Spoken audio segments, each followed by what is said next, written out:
welcome to AZ in the Circle, Arizona Softball Podcast. We have an incredible show today with Amelia Streuber and Mr. Casey Streuber, co-authors of The Recruiting Rules.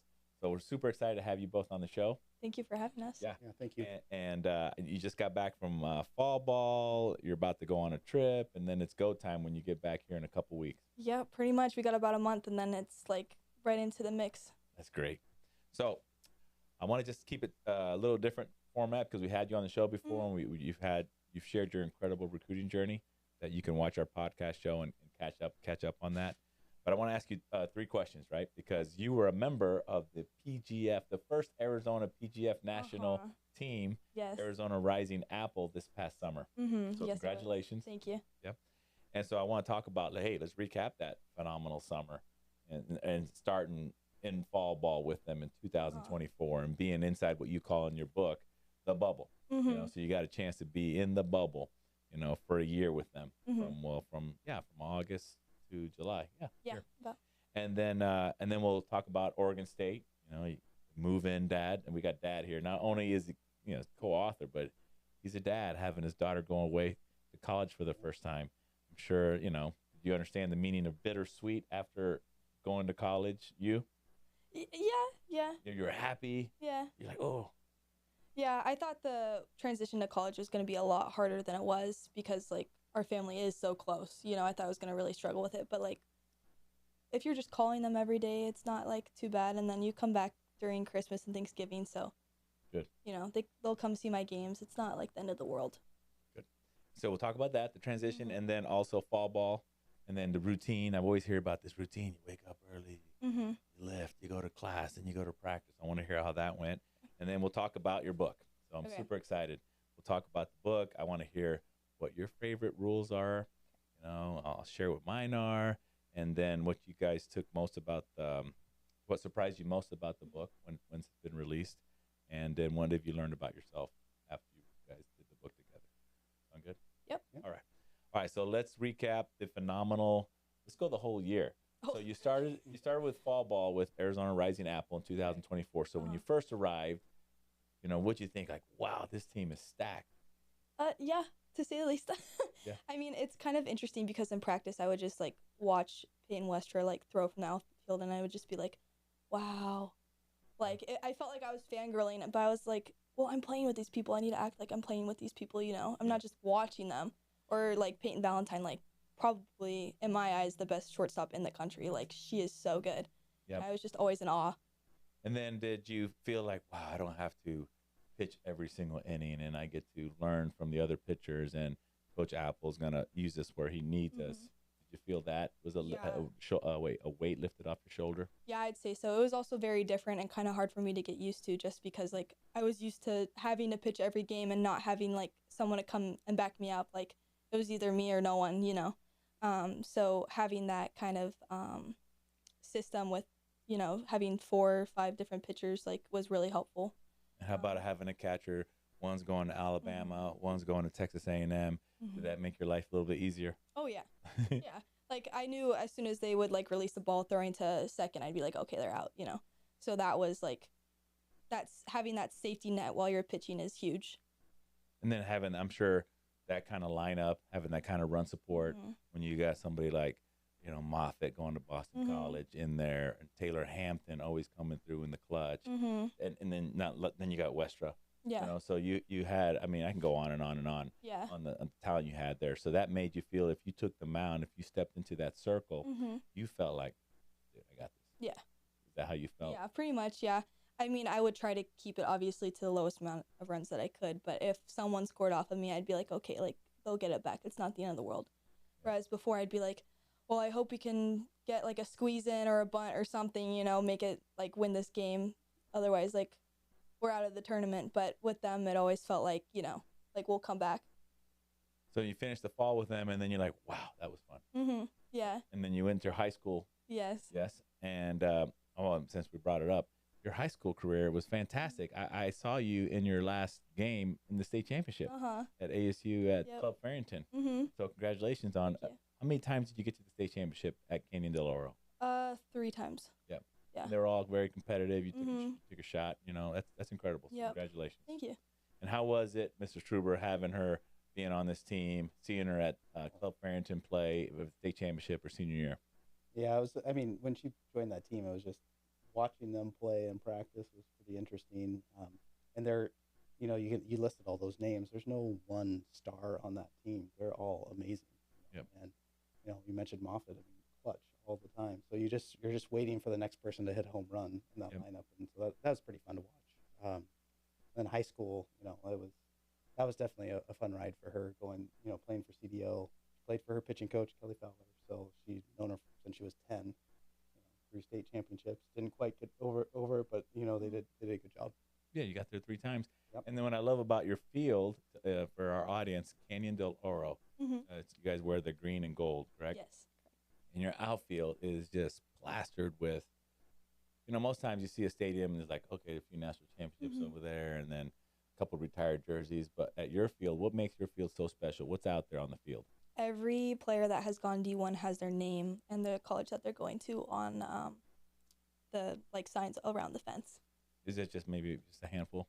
No, it's the whole fence is covered. Like It's I the don't whole know how fence. they're gonna keep it going. Honestly. They've actually got to the point where they have to leave some off. As Yeah, we they've had to gotten start older. taking them off. Yeah, and they're starting to figure out how to put them around the rest of the wall. Wow, Mhm. amazing tradition you have going there. How does that make you feel being part of that? And your name Super is cool. yeah. Yeah, me and my best friend Molly Herman are both gonna be on that fence, and we've been playing together since we were 8. So. Molly's at the University of Mhm. Miami of Ohio, Mhm. or the real Miami. Yes. Yeah. Yeah. At least the first one, 1809. It was founded in 1809. Okay. They're coming back. The team qualified for the Snoop Dogg Gin and Juice Mhm. Arizona Bowl for Yep, the she's second year in a going. row. Okay. She's going, right? December Mhm. 27th coming up. Mhm. Yeah, we're going to go. So Yeah. it's going to be fun. All right. So then the summer shows up and Mhm. then you get going. How'd you guys do at the Colorado Sparkler? We placed 3rd, I believe. We did pretty well. It was just so many games. I think, were we missing someone? No, I don't think so. But there was a crazy game that went. I don't know. Oh, that's Oh, yeah. what Sometimes it was. you do your. Innings or something. I have a. We yeah. were just all exhausted. I think we honestly ran out of steam. And I think you had somewhere in there you had a not an early loss, but kind of lost 2 or 3 games in. Mhm. So then you had to work your way out of Yeah, that. I think that's what it was. I think we were just exhausted and didn't quite make it to the finale. But you third guys, place. I've seen you guys play 8 games, 6 games Yeah. in one day to win. Mhm. You guys, yes. you were collecting checks up Yeah. until like Yeah. Colorado Sparkler. I would see the highlights, and then tell us about PGF. What was that experience like when you got there, and then you finally got? What was amazing to me is it's a draw, right? Mhm. It's a Yeah. you get the draw just by chance. Mhm. So your team is okay. Who's your first game against? Mhm. And then the powers that be get together and they draw out of a hat. Mhm. And the first game that you guys have to play is Arizona National Mathis, Easy Mhm. Storm Mathis, right off the bat. Yep. Like, what are the chances that around the country, two of the top 2 Arizona teams have to play each other? Yeah, that's what we were thinking as well. We were like, really? Like, we've already played them so many times, Yeah. And it ended up being a great game. Yeah. It was you guys won 3-1, I think. I think so, yeah. Yeah, and I remember that game. I was there, and there was a lot of people there. That was one of the most crowded games that I had seen. Mhm. And I remember that you guys, Mathis had as many hits as you guys did, but just so happened that when you guys had the hits, you guys had runners on. Mhm. So it was just timely hits was so good. Yeah. So okay, so go back to PGF. PGF was just like surreal because as a kid when you're playing, that's everyone's dream. Like, oh, like I want to play on TV. Like that would be so much fun. But like once you're actually there, it's like, whoa, like this is crazy. And then the fact that like when we started hitting, we were just shelling the ball. Like it was crazy to watch. And then winning that game was like everything. We had talked about it before. Our coach had said like, I think this team like can win a PGF National Championship, and we're like, yeah, like we do too, but once you're there, like you're like, wow, we actually did, Yep. And then what about the game before? Because we were busy playing too, so I didn't catch everything that was going on with your team, but we kept an eye on it. The game before to get you to the national championship, or a couple games before, that said, hey, if we win again, we're going to the final. How was that? Okay, so for me, it was all a blur. Like, I don't I think that's really the only game I actually remember. Like I remember bits and pieces of it, but like just the whole experience itself was like amazing, and just like watching like Maddie Sani was just dancing in the dugout, you know, doing her thing. Like it was just kind of cool watching everyone like be themselves still, like even though we were you know, playing at such a like big tournament. So Good. And then how about as a dad watching, leading up to, did you think to yourself, oh my gosh, we went 2 more games, we're there, or what were you thinking? Yeah, I mean, they were on a roll, so it wasn't. I think there was a really close game pretty early on in bracket play. I mean, a pretty high scoring. I can't remember what the score was, but I think it went extra innings, and they pulled out that win. And then after that, they were just like, you know, game after game after game. And you know, for her, she joined the team in the last year, but the rest of that team had been, you know, very close to PGF National Championship for, I don't know, the last 3 years. They've been knocking on the door. mm-hmm. Yeah, third place, fifth place finishes, things like that. And so for them, I think just to be a little small part of that, watching that was pretty cool. That's good. Fantastic. Yeah, that lineup is pretty incredible. Mm-hmm. You got Emma Ford out there in outfield Yeah. too.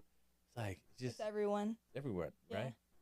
From first base through third base and the infield, and 4 stud pitchers, your 2 stud catchers, an all-star outfield. That's an amazing lineup. So congratulations to you guys. That was a lot of fun. Okay, and then the next is the move to Oregon State. So, Mr. Streuber, how did it go? You know, you moved her out there. What were you thinking going ahead of time? Well, we left directly from PGF and drove up to Oregon because she started with like a strength and conditioning program for freshmen. So we, you know, well, there was no time. We just left from the PGF National Championship, drove up. We spent a couple days in Oregon and dropped her off. So it was, you know, kind of bam, bam, bam, pretty quick.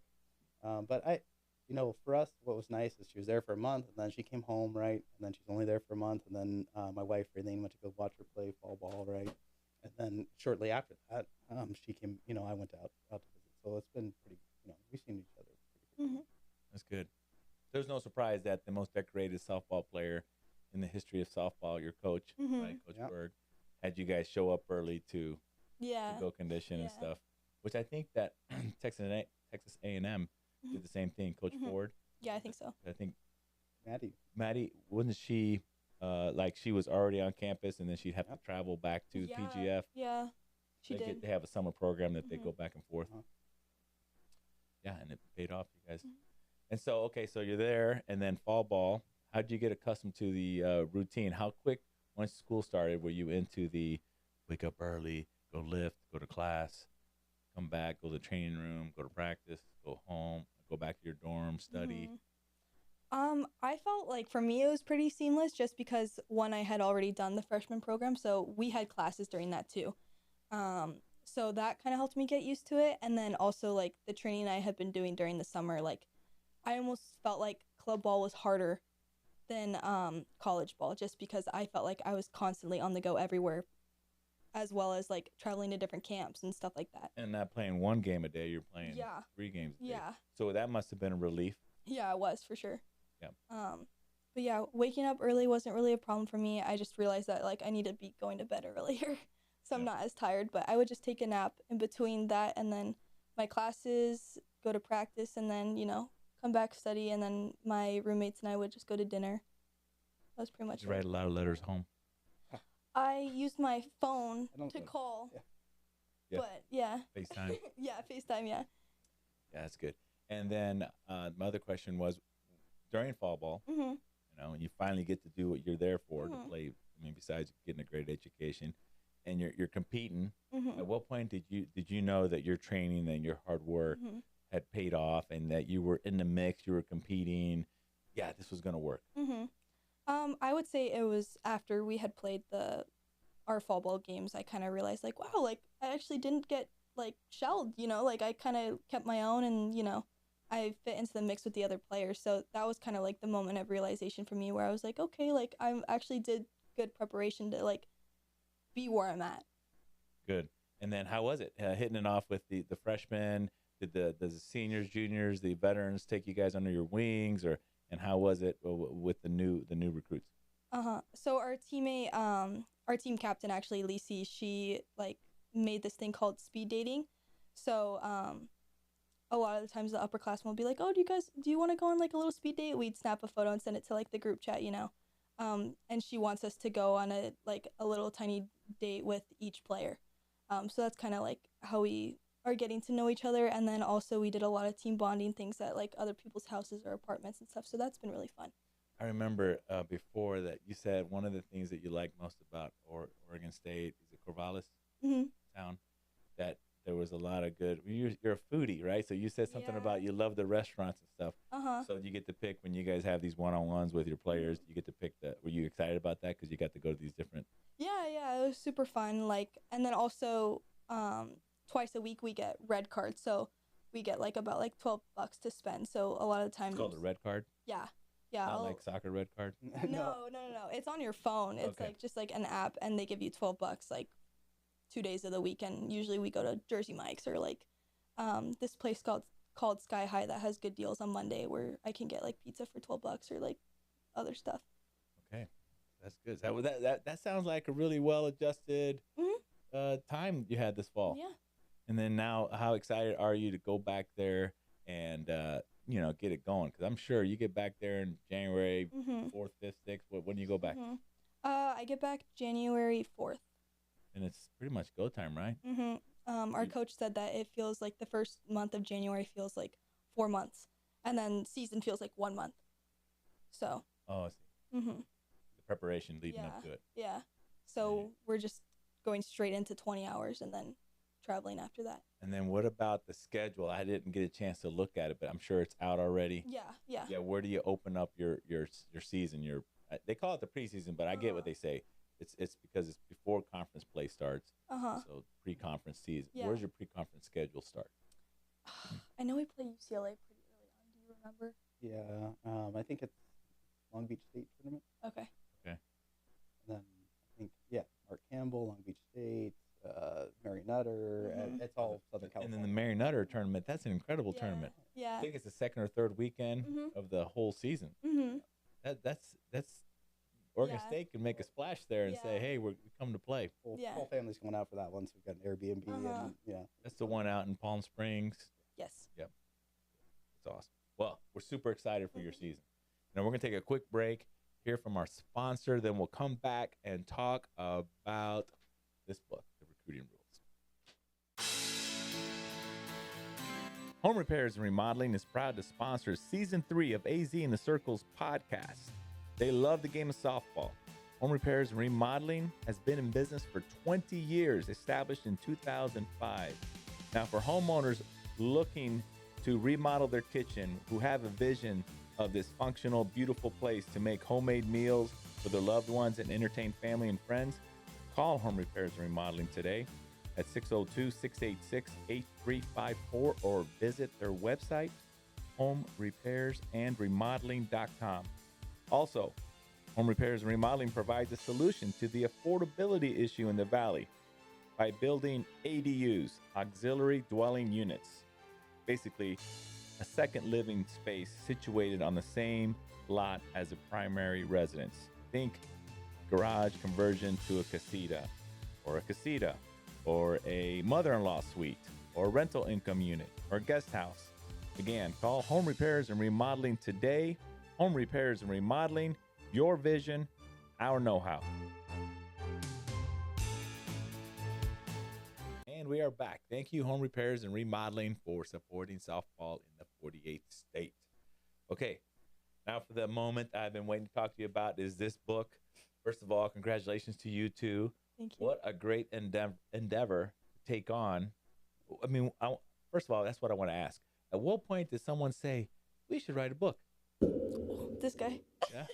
Well, okay, so we started off because a bunch of girls had been messaging me on Twitter because I've been posting on Twitter and my, or I guess X now, X and my Instagram since like my freshman year. So it was pretty raw. It was good. It was right to the point, very direct. I really appreciated that. Yeah, of course. So kind of built up my following. So then girls were messaging me after I committed, like, oh, like, how'd you do this in the recruiting process? Like, what does this look like? Like, a lot of the questions seemed very similar. So I just decided to make like Twitter posts kind of answering those questions. And then after that, he kind of was like, hey, maybe we should, put all these together into a book, because a couple people had reached out and been like, you should make this a PDF and sell it. And we were kind of like, no, like, it's already on Twitter, like, but we kind of found out later, like, as we talked about it, that we had more to say. And I would write my stories, and then he kind of applied them to, like, different roles and, like, aspects of the recruiting journey. Like, do you have anything to add with that? Well, I'm an engineer, so I'm not a writer. But when we were going through this, I was thinking back and trying to make it more applicable to people, because she had her post, but it was very specific to her. And I was like, okay, so if you were another kid out there trying to get recruited, there's got to be some fundamental things that you need to do, like the fundamental laws of physics and engineering, right? And so I was like, how can we break it down in a way that makes sense to people, where they can really improve their chances? Mm-hmm. Yeah.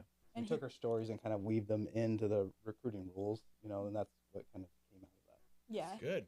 An object that stays in motion will stay in motion unless acted upon by an outside force. That's impressive. He came up with a point system. That was like his main thing. It's fantastic.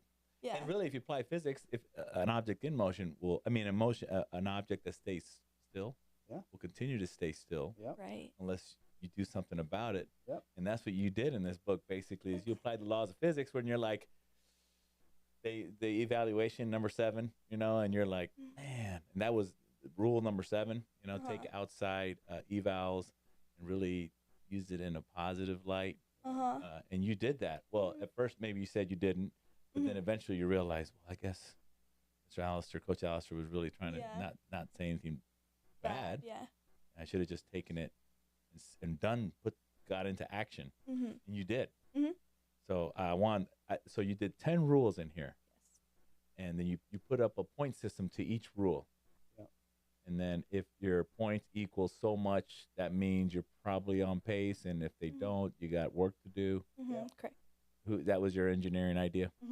Yeah, I mean, I had been at work. I was getting interviewed essentially, and they're asking me about my capabilities, right? And I was talking about how I evaluated myself. This was 10 years ago, and I had a mentor come in, and he just said, like, you may think that you're capable of that, but where's your evidence to show that? And it really made me pause for a second. I said, when you're getting recruited, you need to take a step back and just think like you're a college coach. If I'm a college coach, I'm going to invest $100,000, $200,000, $250,000 in a player, depending on, what school I'm at. And if I'm going to invest in them, and that person is directly responsible for whether or not I keep my job, right, and whether my family stays in their house, I'm going to, think pretty hard about who I bring on. And once you take a step back, you realize, well, it doesn't matter if I'm 5'3" that I need to show them what I'm capable of. I mean, the fact that I'm 5'3" is telling them that, there's not much room for improvement, but, so I've got to show it to them right now. And so I think just taking a step back, being able to have some be able to evaluate yourself, was important. And so that's why we wanted to come up with the point. That's good. Reflection. Had good reflection. And then, so here's the questions I wanted to ask.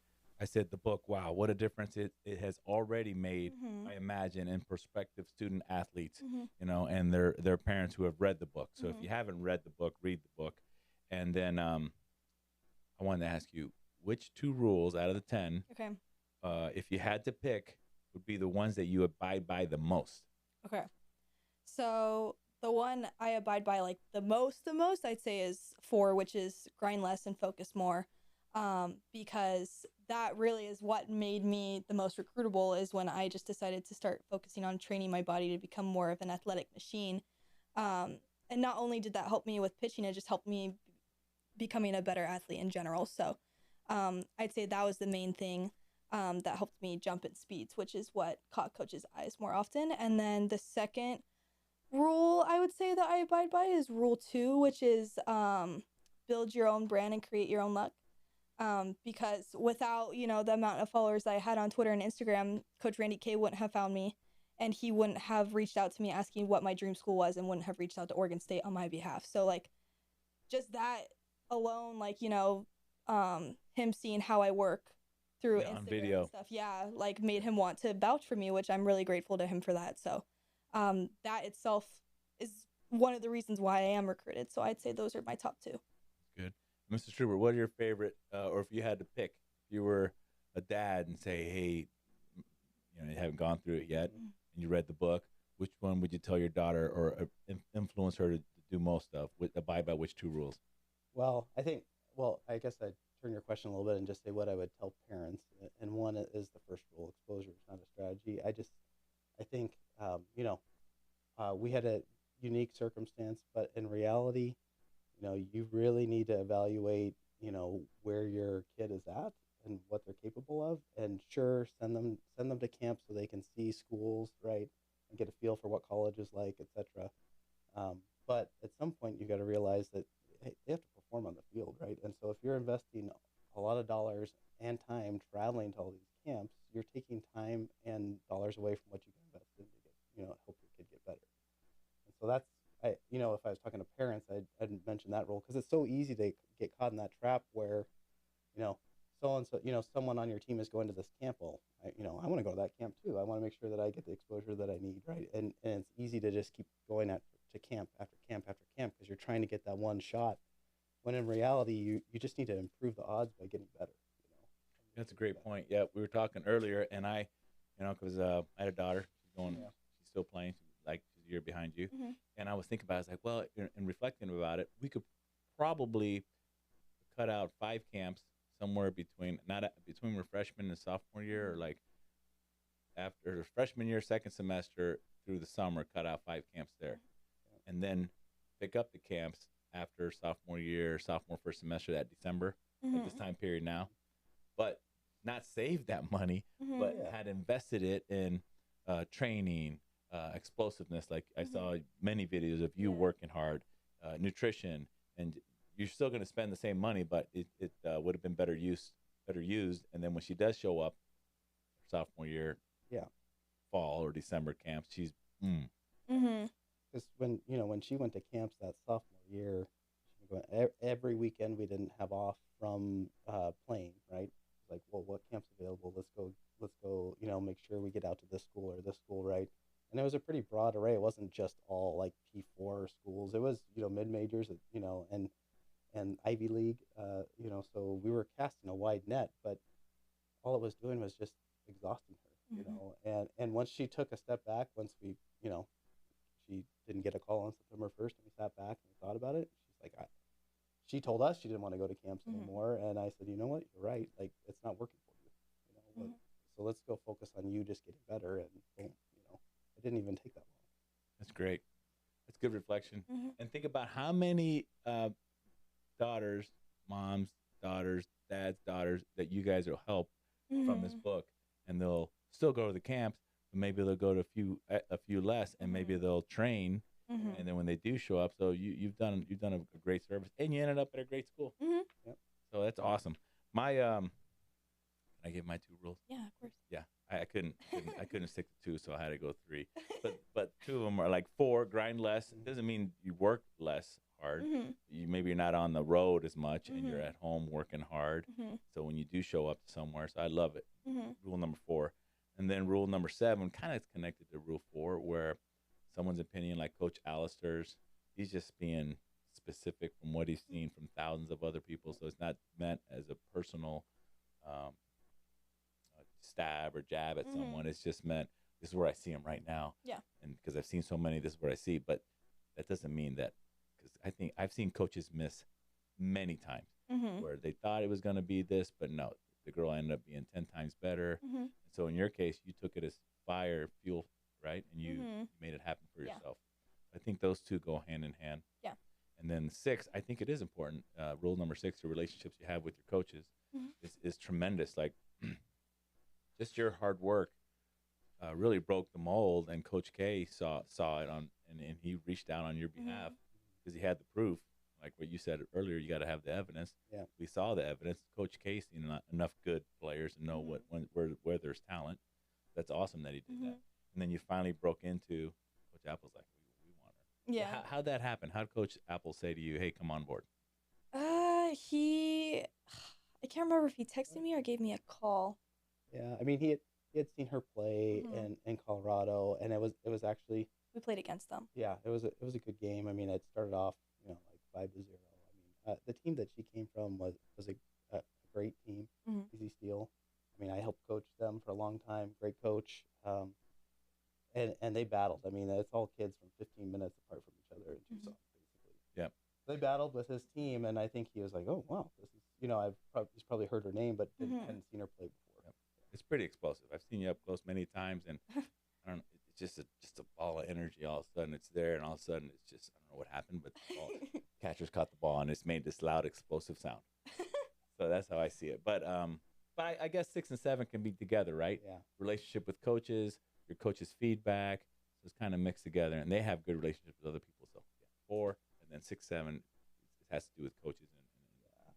I mean, six is critical to getting recruited. It's just, I mean, think about it. If you're hiring someone, are you going to hire someone who you have no reference from, or are you going to hire someone from someone you know that's given you someone who's worked well before, right? Just makes sense. So a club who's produced a lot of good players like Batbuster Stith. Well, I'm sure most coaches in the country want to get a player from Batbuster Stith, right? Yep. He's got a good reputation. Yep, it's excellent. I love it how these business principles apply to recruiting or any successful business. It really is a business when you think about it. Yeah, that's absolutely true. And then, okay, 2 more questions about the book. What has surprised you most since the book has been released? Literally how many we've sold, like just like how it's taken off and like the positive feedback we've gotten back from it is like amazing, not just girls but like parents and coaches, and like just today Coach Ray Nolte like reposted my stuff and was like, hey, I read this, like you guys should read this, like just stuff like that. People going out of their way to help me promote my book too has been awesome. Yeah, and I think it's pretty much timeless. It's not like it's going to go out of style because there's these principles apply to the girls that are at 10U now when they get to 12, 14, 16U. What about you, Mr. Streuber? What was the thing that surprised you most since the book's been released? Yeah, I mean, it was a lot of work. I mean, all summer long we were going back and forth. So she'd write her stuff, and then I'd go down to like the lobby, before work, eating breakfast down in the hotel lobby at a tournament, right? And I'd work on some of the rules. So when we first released it, I was like, well, that was thousands of hours of work, and you're gonna sell any of these things, that was, I said that to my wife, and she says, what do you care? She's like, why do you care if you sell any? She's like, if one family like reads it and applies it, they're gonna save $25,000 maybe. I mean, I know personally, given how overboard we went with the exposure, that we would have saved at least $25,000. Yeah, we could have paid for my college just not playing softball. Well, I've heard that too. That's true about a lot of the girls that play at the highest level. But that's what they love. So. Yeah. So she made a good point, and I was like, you're right, and now we've sold. I think we're at 500. So you think about that. If people save $10,000, 500 people, that's a lot of money we're saving people, and so that's pretty exciting. I mean, it's an Amazon book for $19.99. We're not ever going to make back the thousands of hours I put into it, but the whole point was to try to help people a little bit. And but those thousands of hours, what would you have done in place of those thousands of hours, and would it have made a difference like it has already? Yeah. No. I mean, it's. And you were traveling anyway, so you were kind of, when you travel as a parent, right? You got downtime. You have a lot of time in between games and during games that you got nothing to do, but you better be doing something positive with it. It seemed like you found something great to do. And then the last question about the book: what have you learned most about yourself through the entire book writing process? What have I learned most about myself? Just that there's a lot of people out there that have the same or close to the exact story that I had, because I just got a ton of DMs from girls telling me like, wow, this is exactly how I feel, like this is my story basically too that you wrote. And I was like, I kind of like thought we wrote it more as like give or take, like take what you want from it, kind of like, because not everyone's going to relate to it, because I came from outside of the bubble and then went into the bubble. The kids in the bubble aren't going to relate to the kids outside of the bubble, but I was just on a phone call with some girl the other day. She's a freshman in high school, but she DM'd me asking to interview me for a school project. And she was amazing. She's just like, wow, this book is like so amazing and has helped me so much. Like, I'm so excited to go into the process. And her mom was like, I feel like, you've done something amazing for like all these parents. So like, just that, like knowing that, like, has just been like, wow, like we're actually helping people. Like, this is great, Yeah. Even as a dad, right? I had a son played football, did track. I had a daughter, played volleyball. Totally clueless to the world of softball. So had I had gotten this book earlier, this is very beneficial. Yeah. So you're going to help a ton of families out there. Mm-hmm. Yep. And then how about you, Mr. Streuber? What you learn most about yourself going through this writing process? That engineers can write. Yeah. That you're also a writer. No, I mean, I liked coaching when I was coaching. Obviously the two of us have been a pretty tight team for a long time. So, I think I just learned that, if you have something to say, go ahead and say it. I'm a pretty quiet person. I mean, you've probably seen me in the stands. I don't yell and scream for people. I might clap if someone hits a home run, right?